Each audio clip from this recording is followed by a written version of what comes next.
பெரும் ஜோதி தகரமை ஞான தனி பெரு வெளியேனும் அகர நிலைப்பதி அருட்பெரும் ஜோதி தத்துவாதி தனி பொருள் வெளியேனும் அத்திரு அம்பல தருட்பெரும் ஜோதி சச்சிதானந்த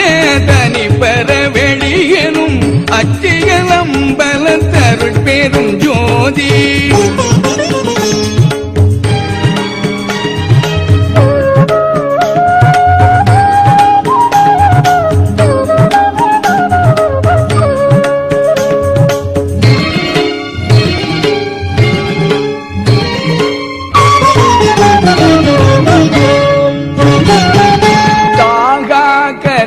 நிலை தழைத்திடு வெளியெனும் ஆகாய தொழில் அருட்பெரும் ஜோதி காரண காரியம்